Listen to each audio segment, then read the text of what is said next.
આજે રાજકોટ કોર્પોરેશનના ward number 16ના Jangleshwar વિસ્તારમાં સવારે 7:30 વાગ્યાથી આપણે ડિમોલિશનની કામગીરી ચાલુ કરી એને સમગ્ર વિસ્તારને આપણે 7 સેક્ટરમાં વહેંચી નાખ્યો અને કોર્પોરેશનની 42 ટીમોએ એમાં કામગીરી સંભાળી. આપણે 63 JCB machine, 7 Hitachi machine, concrete cutter machine, gas cutter machine અને ટ્રેક્ટરો એમ કરીને 260 પ્રકારની મશીનરીનો એમાં ઉપયોગ કર્યો અને ટોટલ 1500 જેવી જે પ્રોપર્ટી આપણે આઈડેન્ટિફાઈ થયેલી એ પૈકી આપણે સાંજ સુધીમાં 1119 પ્રોપર્ટીનું ટોટલ ડિમોલિશન કરી દીધું છે 6 વાગ્યા સુધીમાં.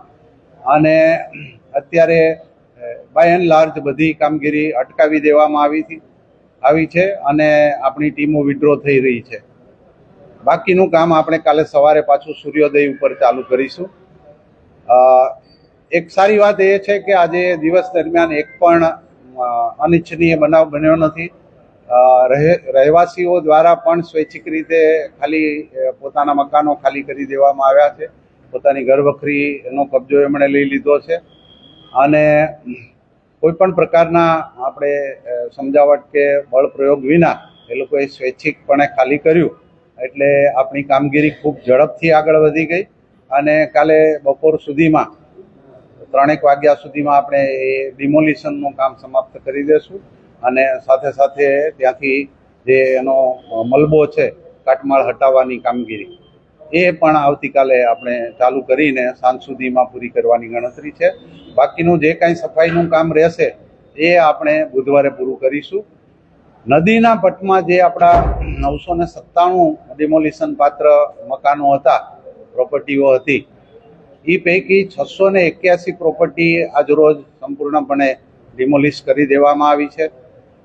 એનો અમે 3 સેક્ટર પાડેલા. એમાં જે એક ભાગમાં ઘણા પાકા મકાનો અને પાકા એટલે ગ્રાઉન્ડ +2 એવા 3 માળના પણ મકાનો હતા. એને તોડવામાં થોડી આપણે હિટાચી મશીનોને પણ તકલીફ પડી અને એનું કામ થોડું બાકી રહ્યું છે. એટલે એ 300 જેવા મકાનો આવતીકાલે નદીના પટના આપણે તોડીશું. એ સિવાય જે આપણે ટીપી રોડના દબાણો હતા એ ટીપી રોડમાં આપણું થોડું ટિપિકલ કામ હતું કે અમુક પ્રોપર્ટી આખી ડિમોલિશ થતી હતી, અમુક પ્રોપર્ટીમાં પાર્ટ ડિમોલિશ થતો હતો. એટલે આપણે એના કલર માર્કિંગ કરેલા હતા અને એ કલર માર્કિંગ પ્રમાણે પાકા સ્લેબમાં કોન્ક્રીટ કટર મશીનથી આપણે એક લાઈન જેવું પેલા કટર હાથમાં લઈ જે નદીના પટમાંથી આપણા સ્ટાફ અને મશીનરી ફ્રી થઈ છે એને આ બાજુ પાકા મકાનો તોડવામાં ઉપયોગમાં લઈશું.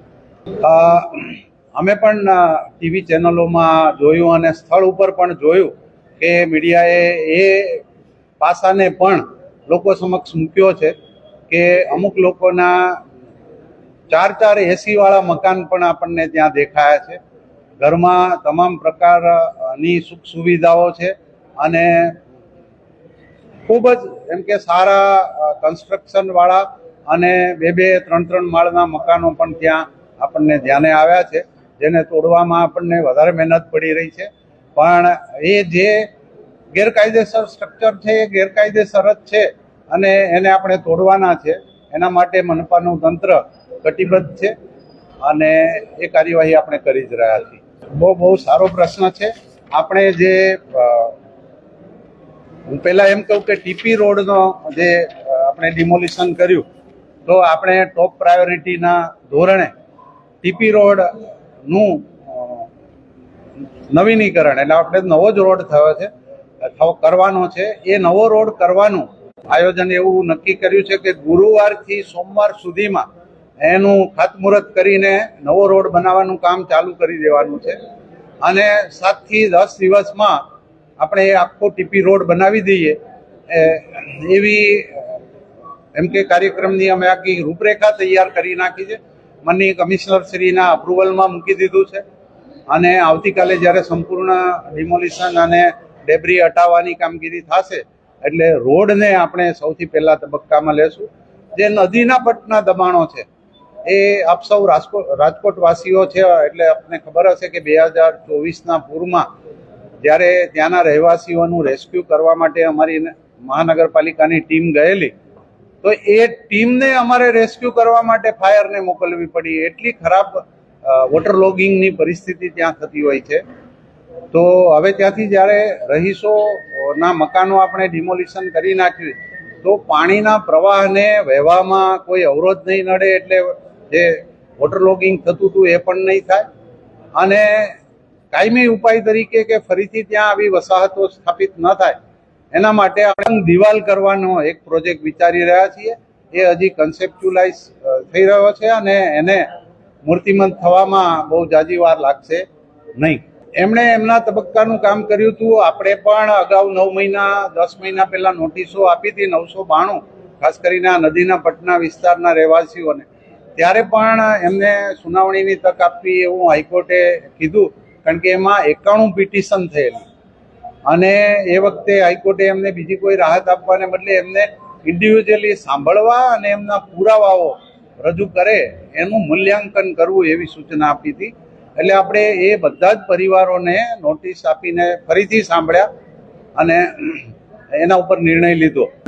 વૈકલ્પિક જગ્યા અત્યારે સીધે આપણે કોઈ ઓફર નથી કરી, પણ આપણી આવાસ યોજનામાં મકાનો ખાલી છે અને એની પાત્રતા માટેના જે ધોરણો છે એ પાત્રતા ધરાવતા લોકો જો અરજી કરશે તો આપણે એની પાત્રતા ચકાસીને એને આવાસ આપવા માટે કટિબદ્ધ છીએ. બીજું કે આપણે જે અર્બન હાઉસિંગ પ્રોજેક્ટ એટલે આવાસ યોજના હેઠળ નવા પ્રોજેક્ટ વિચારી રહ્યા છીએ, એમાં બીજા 3,000 આવાસ બનાવવાનો લક્ષ્યાંક છે. એમાં પણ અમને પાત્રતાના ધોરણે આપણે સમાવી શકશું. એટલે જે વિસ્થાપિતો છે એને પણ એક પોતાના ઘર પ્રાપ્ત કરવાની તક રહેશે. અત્યારે આપણે નદીના પટના જે 56,000 ચોરસ મીટરનો વિસ્તાર છે એમાંથી મોટાભાગની પ્રોપર્ટીઓને ટચ કરી લીધી છે. એમાં આપણે 381 પ્રોપર્ટીને ટોટલી ડિમોલિશ કરી છે, પણ ત્યાંથી હજી કાટમાળ હટાવ્યો નથી. અને એ રીતે બાકીની 300 પ્રોપર્ટી જ્યારે દૂર કરીશું ત્યારે એ 56,000 થશે. અને આખા જંગલેશ્વરમાં આપણે જે 87,000 ચોરસ મીટરનું દબાણ દૂર કરીશું ને જગ્યા ખુલ્લી થશે. આપણે વેલ્યુએશનના પેલામાં અત્યારે પડ્યા નથી, કેમ કે આપણે એને કોઈ કોમર્શિયલ એંગલથી નથી જોતા. આપણે કોર્પોરેશનની માલિકીની જમીન છે અથવા તો નદીના પટની જમીન છે કે જેની અંદર સુપ્રીમ કોર્ટની ગાઈડલાઈન પ્રમાણે કોઈ પણ પ્રકારનું ઓબ્સ્ટેકલ હોવું ન જોઈએ. તો એને ધ્યાને લઈને આ લોકોને આપણે ત્યાંથી હટાવ્યા છે. અને દર ચોમાસામાં એમની જે જાનમાલની સલામતી માટે આપણે કાળજી લેવી પડે છે, એના માટે આપણે ચિંતા કરવી પડે છે. એ ચિંતા પણ આપણી દૂર થાય અને કોઈ એ લોકોની જાનહાનિનો પ્રશ્ન ભવિષ્યમાં ન ઉદ્ભવે એ પણ એંગલનો આપણે ખ્યાલ રાખીને એ લોકોને ત્યાંથી હટાવ્યા છે. સાંજ સમાચાર ફેસબુક પેજને લાઇક કરો, વિડીયો શેર કરો અને વધુ વિગતવાર સમાચાર માટે sanssamachar.net વિઝિટ કરો.